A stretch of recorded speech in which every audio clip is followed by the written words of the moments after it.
This YouTube channel does not promote any violent, harmful, or illegal activities.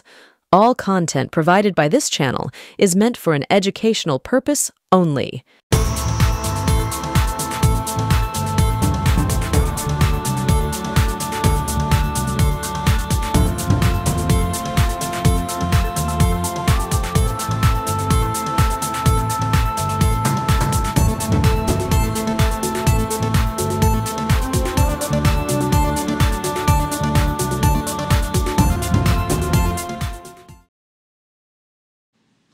নমস্কার, আমি আপনাদের প্রবীর বিশ্বাস। দেখতে শুরু করেছেন আপনাদের সবচেয়ে পছন্দের বাংলা ইউটিউব চ্যানেল এনকে ডিজিটালের সকালের সম্প্রচার থার্ড আই। আমরা থার্ড আইতে আজকে আলোচনা করব দিল্লি নির্বাচন। দিল্লি নির্বাচন হয়ে গেল, আর নির্বাচন হতে না হতেই হিড়িক পড়ে যায় এই এক্সিট পোল নিয়ে, অর্থাৎ বুথ ফেরত সমীক্ষা নিয়ে একটা হুড়োহুড়ি পড়ে যায় বিভিন্ন সমীক্ষক সংস্থা, বিভিন্ন চ্যানেলে। আমরা খুব আশ্চর্যজনকভাবে দেখলাম দিল্লির নির্বাচন শেষ হতে না হতেই 10 মিনিটের মধ্যে, জাস্ট 10 মিনিটের মধ্যে, মানে আশ্চর্যজনকভাবে কোথায় কত শতাংশ পোল হয়েছে সেটা সরকারি তরফ থেকে জানার আগেই কোন রাজনৈতিক দল কত পার্সেন্টেজ ভোট পেতে পারে তার একটা আনুমানিক হিসেব চালাচালি শুরু হলো বিভিন্ন চ্যানেলে 10 মিনিটের মধ্যে। দেখুন, সমীক্ষা তো আমরাও করি, আমরাও পথে ঘাটে নেমে আপনাদের সাথে কথা বলে বহু মানুষের কাছে গিয়ে তবে সমীক্ষা করি। নিশ্চয়ই যারা সমীক্ষা করেছেন দিল্লিতে তারাও তাই করেছে। কিন্তু 10 মিনিটের মধ্যে কোন রাজনৈতিক দল কত শতাংশ ভোট পেতে পারে, কে কত আসন পেতে পারে, এসব দেখে আমার ব্যক্তিগতভাবে মনে হয়েছে পুরো ব্যাপারটাই তৈরি করা থাকে আগে থেকে রেডি করা থাকে। সেটা সময় মতন খালি অপেক্ষা করা হয় কখন ভোট শেষ হবে, সরকারি নিয়ম শিথিল হবে, সঙ্গে সঙ্গে এক্সিট পোল দেখানো শুরু হবে। কে কার আগে এক্সিট পোল দেখাবে সেই নিয়ে চলে তুমুল লড়াই। এটা আমরা সমস্ত জায়গায়, বাংলাতেও দেখেছি এবং দিল্লিতেও দেখেছি, অন্যান্য রাজ্যেও দেখেছি। তবে কি আমরা এনকে ডিজিটাল বরাবরই একটু লেট লাতিফ, আমরা কিন্তু একটু পরে দেখাই, কারণ আমাদের এই সমস্ত ক্যালকুলেশন করে সমস্ত ইকুয়েশন মিলিয়ে আমাদের আপনাদের সামনে আসতে দেরি হয়। সে কারণেই হয়তো আমরা এই এক্সিট পোল বলুন বা ওপিনিয়ন পোল বলুন, আমরা মিলিয়ে দেওয়ার ক্ষেত্রে যত বড় বড় চ্যানেল ভারতবর্ষে আছে তাদের সবার থেকে এগিয়ে আছি, হয়তো এই কারণটাতেই। আমরা চেষ্টা করি আপনাদেরকে সব সময় চেষ্টা করি আপনাদেরকে নিখুঁত খবরটা পৌঁছে দেওয়ার। যেহেতু পশ্চিমবাংলার বাইরে সমীক্ষা করবার সাধ্য আমাদের নেই, অত বড় ইনফ্রাস্ট্রাকচার আমাদের নেই, অত অর্থনৈতিক বা অত লোকবল আমাদের নেই, তাই অন্য রাজ্যের সমীক্ষাগুলো আমরা সাধারণত কিনে থাকি বিভিন্ন সমীক্ষক সংস্থা থেকে, এবং সেটা মোটা দামে কিনতে হয়। কিন্তু আমরা লক্ষ্য করে দেখেছি যে যতগুলো সমীক্ষা কিনে আমরা আপনাদের সামনে হাজির করেছি, প্রত্যেকটা সমীক্ষায় আমরা ব্যর্থ, মানে আমাদের সাথে মেলেনি। অথচ পশ্চিমবাংলার ক্ষেত্রে আমরা 100% প্রায় মিলিয়ে দিই। এই ম্যাজিকটা কিভাবে হয়, কিভাবে কোন পদ্ধতিতে আমরা এই ম্যাজিকটা করতে পারি? এখানে ম্যাজিক কিছু নেই, এখানে হচ্ছে কি একদম মাঠ থেকে, ময়দান থেকে তুলে আনা তথ্য, তার সঠিক ডেটা অ্যানালিসিস, এবং সেটা তারপরে আপনাদের সামনে তুলে ধরি আমরা। আমাদের কোনো তাড়াহুড়ো নেই, আমাদের কোনো হুটোপাটি নেই যে সবার আগেই দেখাতে হবে। আমরা আমাদের সময় দেখাই, হয়তো একটু দেরি হয় ঠিকই, কিন্তু আমরা অ্যাকিউরেট করতে পারি। এটাই কারণ কোনো কাজ ধৈর্য নিয়ে করলে সেটা ভালো হওয়া স্বাভাবিক। এখন ঘটনা হচ্ছে, দিল্লির ক্ষেত্রে বহু সমীক্ষক সংস্থা সমীক্ষা করেছে, বহু, আমরা দেখলাম প্রায় ডজন খানেকের ওপরে সমীক্ষক সংস্থা সমীক্ষা করেছে। তারা কি পদ্ধতিতে করেছে, তাদের স্যাম্পল কত ছিল, বা তারা কি ধরনের প্রশ্ন করেছেন মানুষের কাছে, আমরা তা জানি না। আমরা মোটামুটি 6টা সমীক্ষক সংস্থাকে বেছে নিয়েছি যাদের নির্বাচন বিশ্লেষণের ক্ষমতা বা যাদের ফলাফল অনেকটা কাছাকাছি। 6টা সমীক্ষক সংস্থাকে বেছে নিয়েছি, তারা কে কি বলেছে সেইটা আপনাদের দেখাবো। সেইটা দেখানোর পর আমরা বলবো আমাদের পর্যবেক্ষণটা কি। দিল্লিতে আমরা যাইনি, নির্বাচন চলাকালীন আমরা যাইনি, কিন্তু আমরা প্রতি মুহূর্তের খবর রেখেছি, প্রতি মুহূর্তের। সেই প্রতি মুহূর্তের খবর রাখার সাথে এই যে বিশ্লেষণ বা এই যে ফলাফল এসেছে এক্সিট পোলে, তা আমরা নিজেদের মতন করে আলোচনা করেছি, মিলিয়ে দেখার চেষ্টা করেছি, যে আদতে আসলটা কি। আসলটা জানাবো সবার শেষে, কিন্তু তার আগে যারা সমীক্ষা করেছেন তাদের সমীক্ষাটা দেখে নেওয়াটা জরুরি। তবে সেইটা দেখানোর আগে আপনাদেরকে একটা কথা বলি। দিল্লিতে মানে আপনারা দেখেছেন যে লোকসভা ভোট হলেই বিজেপির জয় জয়কার, মানে বিজেপি প্রতিটি আসনে জিতে যায়। আর যখনই বিধানসভার ভোট হয় না, তখনই আমরা দেখেছি বিজেপি গোহারা হেরে যায়, আম আদমি পার্টি লাগাতার মানে একটার পর একটা আসন জিতে বিপুল সংখ্যাগরিষ্ঠতা নিয়ে ক্ষমতায় আসে। এটা কিভাবে সম্ভব? আমরা এই ব্যাপারে খোঁজ খবর নিয়েছি। আমরা খোঁজ খবর নিয়ে যেটা জানতে পেরেছি সেটা হচ্ছে যে দিল্লির মানুষ, দিল্লি এমন একটা জায়গা, একটা কসমোপলিটন জায়গা, সেখানে সব রাজ্যের মানুষের ভিড় আছে। আমাদের বাঙালিদেরও একটা এলাকা আছে সিআর পার্ক বলে, চিত্তরঞ্জন পার্ক, সেইখানে বাঙালিরা থাকেন, এরকম পাঞ্জাবিরা থাকেন, হরিয়ানার লোক থাকেন, উত্তরপ্রদেশের লোক থাকেন, দক্ষিণ ভারতীয় লোক থাকেন, সমস্ত কাশ্মীরের লোক থাকেন। তো একটা মিনি ভারত দিল্লি। মিনি ভারত আম আদমি পার্টিকে রাজ্যে চায়, আর কেন্দ্রে কেন বিজেপিকে চায়, এর ব্যাখ্যা যখন আমরা করতে বসলাম, আমরা দেখলাম আশ্চর্যজনক হয়ে মানুষের ধারণা যে দিল্লির ক্ষমতা বা দিল্লির প্রশাসন চালানোর ক্ষমতা আম আদমি পার্টির নেই, তাদেরকে ভোট দিলেও তারা ক্ষমতায় কোনোদিন দিল্লিতে আসবে না, এটা মানুষের ধারণা। এটা তো গেল একটা। কিন্তু এইবার নির্বাচনে নামার আগে মানে কেজরিওয়াল, অরবিন্দ কেজরিওয়াল, তিনি একটা বড় ধাক্কা খেয়েছেন। তার দলের অনেকে আবগারি মামলায় জেলে গিয়েছে, তিনি স্বয়ং গিয়েছেন। এইটা তার ইমেজে একটা বড় ধাক্কা দিয়েছে। সেই ধাক্কা সামলাতেই আরো একটা বড় ধাক্কা। তবে আপনাদেরকে বলে রাখি, দিল্লির যে পুলিশ প্রশাসন সেটা কিন্তু কেজরিওয়ালের হাতে নেই, সেটা কিন্তু কেন্দ্রীয় সরকার অমিত শাহের দপ্তর মানে স্বরাষ্ট্র দপ্তরের হাতে আছে। কেজরিওয়াল দিল্লির পুলিশকে নিয়ন্ত্রণ করেন না বা তার সেখানে কোনো ভূমিকাও নেই, এটা আগে বলে রাখলাম। এইবার আপনাদেরকে বলি যে এই যে নির্বাচনের আগে একটা বড় ধাক্কা। অরবিন্দ কেজরিওয়াল তিনি খুব কথা বলতে ভালোবাসেন, টিভি ক্যামেরার সামনে প্রায় তার ইন্টারভিউ দেখা যায়। এরকমই একটা ইন্টারভিউতে তিনি বলেছিলেন, যখন তিনি ক্ষমতায় আসেন তিনি বলেছিলেন, আমি কখনো ওই মুখ্যমন্ত্রীর জন্য বিলাসবহুল আবাস যে আছে, যে বাড়ি আছে, সে বাড়িতে থাকবো না। কিন্তু এইবার নির্বাচনের আগে ইস্যু হয়ে গেল এই অরবিন্দ কেজরিওয়ালের শীষমহল। সেখানে নাকি লাখ টাকার পর্দা আছে, সোনার কমোড আছে, মানে বিলাসবহুল সমস্ত ব্যবস্থা আছে, ইত্যাদি ইত্যাদি। পাল্টা আম আদমি পার্টি থেকেও কিন্তু অভিযোগ করা হলো রাজমহলের, অর্থাৎ মোদিজি যেখানে থাকেন সেটা নাকি আরো বিলাসবহুল, আরো কিছু। মোদিজির বিলাসবহুলের খবর তো আমরা জানি, কিন্তু অরবিন্দ কেজরিওয়াল যিনি কমিটমেন্ট করেছিলেন, যিনি আমাদেরকে জানিয়েছিলেন, দেশবাসীকে জানিয়েছিলেন তিনি কখনো বিলাসবহুল জীবনযাত্রা যাপন করবেন না। তার একটা ওয়াগনার গাড়ি ছিল, খুব মানে কম দামি একটা মারুতি গাড়ি ছিল, সেই গাড়িতে করেই তিনি যাতায়াত করতেন। সাধারণ মানুষের পোশাক আশাক, তার পোশাক আশাককে কোনো রকম বাহুল্য দেখবেন না। সাধারণ একটা শার্ট, একটা মাফলার, অথবা একটা সোয়েটার, একটা মাফলার, আম আদমির যেন প্রতিচ্ছবি তিনি। যখন আন্না হাজারের সাথে আন্দোলন চালাচ্ছিলেন দিল্লিতে, সেই সময়ের কেজরিওয়াল থেকে এখনকার কেজরিওয়ালে খানিকটা অবনমন হয়েছে, আবার বলতে পারেন খানিকটা উন্নতিও হয়েছে। এসবগুলো হয়েছে বহু ক্ষেত্রে। তিনি তার অবনমন ঘটেছে, তার ব্যক্তিগত চলা মানে চাল চলন, তার কথাবার্তায় অনেকটাই আম আদমি পার্টির কথা শোনা যায় না, আম আদমির কথা শোনা যায় না। তবে হ্যাঁ, তিনি দিল্লিতে উন্নয়নটাও করেছেন, ধারাও উন্নয়ন করেছেন, অস্বীকার করা যাবে না। মহল্লা ক্লিনিক নিয়ে তো তিনি শোরগোল ফেলে দিয়েছিলেন সারা দেশে। এবং শুধু তাই না, তিনি কিন্তু মানে শিক্ষা ব্যবস্থাটাকে একদম প্রাইভেট স্কুলের থেকেও বেশি উন্নয়ন করেছেন, এটা অস্বীকার করা যাবে না।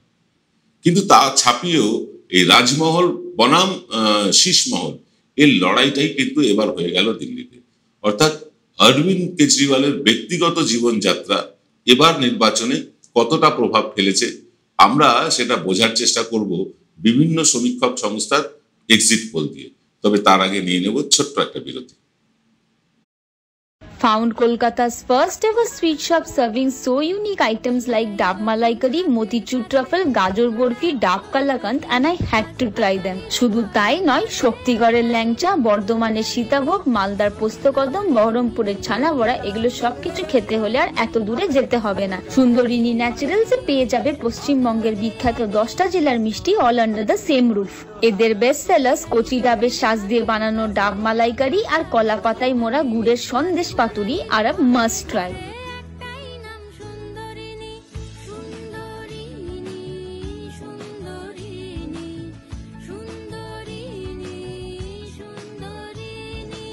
জয়গুরু রত্নভান্ডার জ্যোতিষীমা, এখানে গোল্ড মেডেলিস্ট জ্যোতিষী বসেন। হাই কোয়ালিটির আসল গ্রহরত্ন সবচেয়ে কম দামে এখানে পাওয়া যায়। স্থান বেলঘড়িয়া, রানী পার্ক, বটতলা, 2 নম্বর রেলগেটের নিকটে। 9681345722 এবং 9007778922। ফিল্ম বিরতির পর আপনারা দেখছেন এনকে ডিজিটালের প্রভাতী সম্প্রচার থার্ড আই। আপনারা নিশ্চয়ই জানেন, অনেকে আবার অনেকেই জানেন না, বাম জমানার 34 বছরে বাংলায় প্রায় 55,000 বিরোধী দলের কর্মীরা খুন হয়েছিলেন। 55,000। নিত্য নৈমিত্তিক ব্যাপার ছিল গণহত্যা। মরিচঝাপি, নেতাই, সিঙ্গুর, নানুর, বানতলা, ধানতলা, কি হয়নি, সুচপুর, মানে প্রত্যেকটা জায়গা যেন বদ্ধভূমি হয়ে উঠেছিল বিরোধীদের। এরই ইতিহাস আমরা আমাদের ইউটিউব চ্যানেলে দেখাচ্ছি। উল্টো মাইক অনুষ্ঠানে অরূপ সেনগুপ্ত আসছেন সেই রকমই একটার পর একটা বিষয় নিয়ে। আজ যেমন বিকেল 5টায় তিনি নিয়ে আসবেন 21শে জুলাইয়ের ইতিহাস। হ্যাঁ, 21শে জুলাইয়ের ইতিহাস কি হয়েছিল আজকের প্রজন্মের ছেলেমেয়েরা যারা জানেন না তাদের জন্য রইল আজকে বিকেল 5টার উল্টো মাইক, দেখতে ভুলবেন না। আমরা আলোচনা করছিলাম দিল্লির ভোট নিয়ে, এক্সিট পোল নিয়ে। দিল্লির এক্সিট পোল নিয়ে নানা মুনির নানা মত। আমি জানি না এই এক্সিট পোলটা তারা কোন মেথডে করেন, অথচ আমাদের মেথড একেবারেই আলাদা, অস্বীকার করা যাবে না। আমরা খুব মেথড ঢঙে একদম মাটির কাছাকাছি গিয়ে কাজ করি। বড় বড় এই এজেন্সিগুলোর মতন, বড় বড় সমীক্ষা সংস্থা, বড় বড় টেলিভিশন চ্যানেল, তাদের মতন করে আমরা সমীক্ষা করতে পারি না, আমাদের সে সামর্থ্যও নেই। আমরা আমাদের সমীক্ষা চালাই আপনাদের বদান্যতায়। আপনারা আমাদের পাশে থাকেন, কেউ কেউ কিছু আর্থিক সাহায্য করেন, তবে গিয়ে আমরা সমীক্ষাটা চালাতে পারি। বাংলার ক্ষেত্রে আমাদের সমীক্ষা চলছে। আমরা মানে প্রায় 1 বছর 3 মাস আগে থেকে এই সমীক্ষা চালু করেছি। 15 মাস 16 মাস আগে থেকে সমীক্ষাটা চালু করেছি আমরা, যাতে একদম নিখুঁত 2026-এর ফলাফল আপনাদের কাছে তুলে দিতে পারি।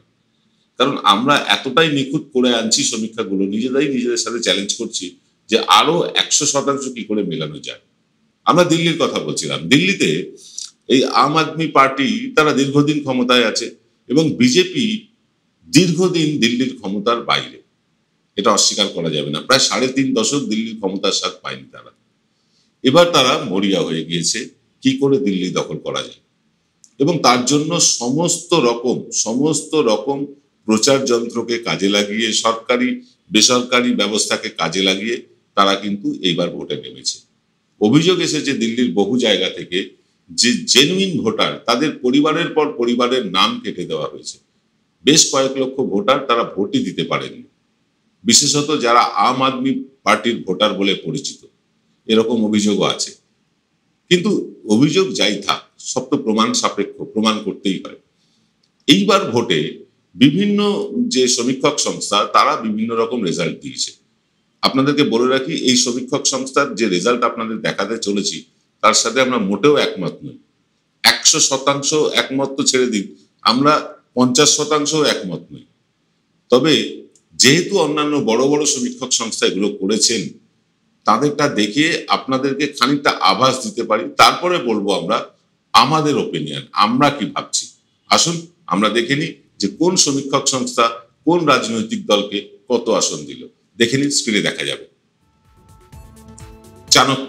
চাণক্য সবচেয়ে বড় সংস্থা, তারা আম আদমি পার্টিকে আসন দিয়েছে 25 থেকে 28টি, বিজেপিকে তারা দিয়েছে 39 থেকে 44টি আসন, কংগ্রেসকে চাণক্য দিয়েছে 2 থেকে 3টে আসন। এর পরের সংস্থা হচ্ছে গিয়ে কেভিসি। কেভিসি আপকে অর্থাৎ আম আদমি পার্টিকে দিয়েছে 22 থেকে 31টা আসন, বিজেপিকে দিয়েছে তারা 39 থেকে 45টি আসন, আর কংগ্রেসকে দিয়েছে 0 থেকে 2টি আসন। পিমার্ক এটিও একটি বিখ্যাত সমীক্ষক সংস্থা, তারা কি বলছে আসুন দেখে নিন। পিমার্ক আম আদমি পার্টিকে দিয়েছে 21 থেকে 31টি আসন, বিজেপিকে দিয়েছে 35 থেকে 40টি আসন, আর পিমার্ক কংগ্রেসকে দিয়েছে 0 থেকে 1টি আসন। ম্যাট্রিক্সও একটি বড় সংস্থা, তারা সমীক্ষা করে জানিয়েছে আম আদমি পার্টি 32 থেকে 37টি আসন পেতে পারে, বিজেপি পেতে পারে 35 থেকে 40টি আসন, কংগ্রেস পেতে পারে 0 থেকে 1টি আসন।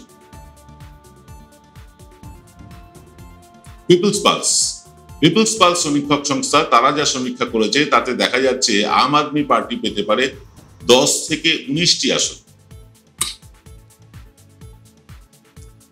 বিজেপি পেতে পারে 51 থেকে 60টি আসন, আর কংগ্রেসকে তারা কোনো আসনই দেয়নি।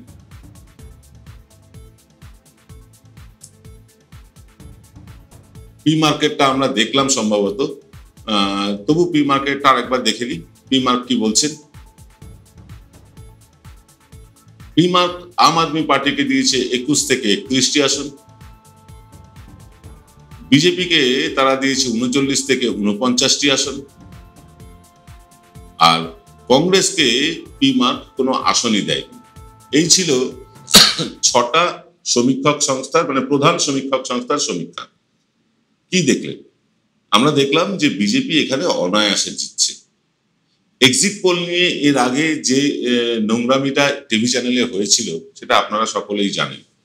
এক্সিট পোলকে ফুলিয়ে ফাঁপিয়ে দেখে মিডিয়া একটা হাইপ তৈরি করার চেষ্টা হয়েছিল, এর আগেও অতীতেও হয়েছে। বিজেপির পক্ষে এটা খুব সুবিধাজনক ব্যাপার মানুষের মনে হাওয়া তোলার ক্ষেত্রে। ওপিনিয়ন পোলে তো হয়ই, এক্সিট পোলে হাওয়া তুলে কি হয় আমরা জানি না, কারণ ততক্ষণে তো ভোট শেষ হয়ে গিয়েছে। যাকে সেটা আলাদা কথা। আমরা দেখছি যে বিজেপি তারা কিন্তু এইবার জিততে চলেছে দিল্লিতে, কিন্তু আদতেই কি তাই? না, আদতে কিন্তু তাই নয়। বিজেপি এবং আম আদমি পার্টির এখানে লড়াইটা কিন্তু এবার হাড্ডাহাড্ডি। ফটো ফিনিশে যে কেউ যে কোনো মুহূর্তে বেরোতে পারে, একদম এটা দায়িত্ব নিয়ে বলছি। এই যে বিপুল জয় দেখাচ্ছে বিজেপির এই সমীক্ষক সংস্থাগুলো, এরকমটা হবে না, এরকমটা হওয়া সম্ভব না। যেটা সম্ভব যে যারাই জিতুক, আম আদমি পার্টি জিতুক বা বিজেপি জিতুক, তারা কিন্তু একদম জিতটা মার্জিনাল হবে, মানে একদম কান ঘেঁষে জিত হবে, এটার মধ্যে কোনো ভুল নেই। দেখা যাক, রেজাল্ট তো বেরোবে 8 তারিখ, আমরা দেখেই নেব যে কি রেজাল্ট হচ্ছে। কিন্তু এই যে এক্সিট পোলের নামে যে ধ্যাসটামি গুলো চলে বিভিন্ন সমীক্ষক সংস্থা এবং টেলিভিশন চ্যানেলগুলোতে, এগুলো বন্ধ হওয়া দরকার। মানুষের কাছে সঠিক তথ্যটা পাঠানো দরকার। ভোট তো হয়ে গেছে, এখন সঠিক তথ্য দিতে অসুবিধে কোথায়? তাকে খুশি করার জন্য এইগুলো করা হয়, আমরা জানি না। ওপিনিয়ন পোলের আগে যে মানে সমীক্ষা হয়, সেখানে মানুষকে প্রভাবিত করা যায় যে অমুক দল আসতে চলেছে, তাকেই ভোট দেব। কিন্তু ভোট মেটার পর কাকে তেল মাখানো, কার জন্য তাবেদারি, এটা ঠিক আমাদের মাথায় ঢোকে না। আমরা আজকের অনুষ্ঠান শেষ করে আনবো, তবে তার আগে আপনাদেরকে বলি যে এই যে বিভিন্ন সমীক্ষক সংস্থা সমীক্ষা করে, মানে এদের সমীক্ষার ধারণই আলাদা, কারণ বিশাল বিশাল এদের অর্থের ক্ষমতা। 5 স্টার হোটেলে থেকে তারা সমীক্ষা করেন, তারা বড় বড় ল্যাপটপ, বড় বড় ট্যাবলেট এসব নিয়ে তারা সমীক্ষা করতে যান। আমাদের মতন কাগজ কলম নিয়ে যান না। আমরা মানে পায়ে হাঁটা পথে যাই, একদম ধুলো মাখা পথে যাই, মানুষের সাথে গিয়ে কথা বলি। কিন্তু এই বড় সমীক্ষক সংস্থাগুলো সেটা হয়তো করেন না, মূলত একটু শহরাঞ্চলে গিয়ে ঘুরে ঘাড়ে তারা এটা করে আসেন। তার ফলেই তাদের হয়ে যায় কি, সমীক্ষাটা প্রায়শই মেলে না। আমরা আবার বলছি, দিল্লির সমীক্ষা তো আমরা করিনি, কিন্তু সমীক্ষা না করেও রাজনৈতিক পর্যবেক্ষণ তো একটা আছে। দীর্ঘদিন ধরে এই সমীক্ষার কাজের সাথে যুক্ত থাকার কারণে একটা অভিজ্ঞতাও হয়েছে আমার, সেই অভিজ্ঞতাটাই শেয়ার করছি। কারণ এইবার যাই হোক না কেন, যেই জিতুক না কেন, তার জিতটা হবে মার্জিনাল। তবে ফল যাই হোক, যারই মার্জিনাল জয় হোক, সেটা আম আদমি পার্টির ক্ষতি এবং বিজেপির লাভ। কারণ বিজেপি যদি পরাজিত হয় আর যদি কান ঘেঁষে পরাজয় হয়, সেটাও কিন্তু বিজেপির পক্ষে লাভই। কারণ এত ডেভেলপমেন্ট করার পরেও যদি কেজরিওয়াল হেরে যান, তাহলে বলতে হবে যে শুধু উন্নয়ন দিয়ে ভোটে জেতা যায় না। এটা কিন্তু সমস্ত দল, যত রাজনৈতিক দল ভারতবর্ষে আছে, তাদের কাছে কিন্তু এটা একটা বার্তা। ভোটে জিততে গেলে শুধু উন্নয়ন দিয়ে হয় না। এটা মাথায় রেখে আগামী দিনে নিশ্চয়ই সমস্ত রাজনৈতিক দল তাদের কাজকর্ম চালাবে। আগামী 26-এর নির্বাচনে কি হতে চলেছে তার একটা পূর্বাভাস আমরা দেওয়ার চেষ্টা করব খুব শিগগিরই আপনাদের। কারণ আমাদের সমীক্ষার কাজ চলছে, সব আসন ধরে ধরে আমরা সমীক্ষা করছি। প্রত্যেকটি আসনে আমাদের প্রতিনিধিরা পৌঁছচ্ছেন, তারা মানুষের সাথে কথা বলছেন, আমাদের তথ্য পাঠাচ্ছেন। আমরা একটা একটা সেগমেন্ট ধরবো। যেমন কলকাতা শহরতলি একদিন ধরবো, 2 24 পরগনা একদিন ধরতে হবে, আর তারপরে ধরুন বর্ধমান, দুর্গাপুর, বর্ধমান, বাঁকুড়া, বীরভূম, এটা একটা একদিন, জঙ্গলমহল একদিন, হয়তো উত্তরবঙ্গ। এইভাবে ভাগ করে করে আপনাদের দেখাতে পারবো। কারণ যেমন যেমন রিপোর্ট আসবে তেমন তেমন আর ভাগ করে দেখাতে হবে। এই কারণেই, কারণ আমাদের যে টিম, সেই টিমটা খুব ছোট টিম। তারা যখন যে অঞ্চলে সমীক্ষা করবে, রিপোর্ট পাঠাবেন, সেটা আমরা আপনাদের কাছে তুলে দেবো। তাই আজকের অনুষ্ঠান আর দীর্ঘায়িত করব না। আপনাদের সাথে দেখা হবে রাত 8টার এক্স ফ্যাক্টরে। তার আগে বিকেল 5টায় অরূপ সেনগুপ্ত আসবেন রক্তাক্ত 21শে জুলাইয়ের ইতিহাস নিয়ে। যারা 21শে জুলাই কি হয়েছিল, কেন 21শে জুলাই প্রত্যেক বছর মমতা বন্দ্যোপাধ্যায় ধর্মতলায় সভা করেন, তার ইতিহাস কি, এটা এখনকার প্রজন্মের কাছে জানানোর দায়বদ্ধতা থেকেই এই অনুষ্ঠানগুলো আমরা করছি। আসছেন অরূপ সেনগুপ্ত বিকেল 5টায়, আর আমি প্রবীর বিশ্বাস আসবো ঠিক রাত 8টায়। সকলে ভালো থাকবেন, নমস্কার।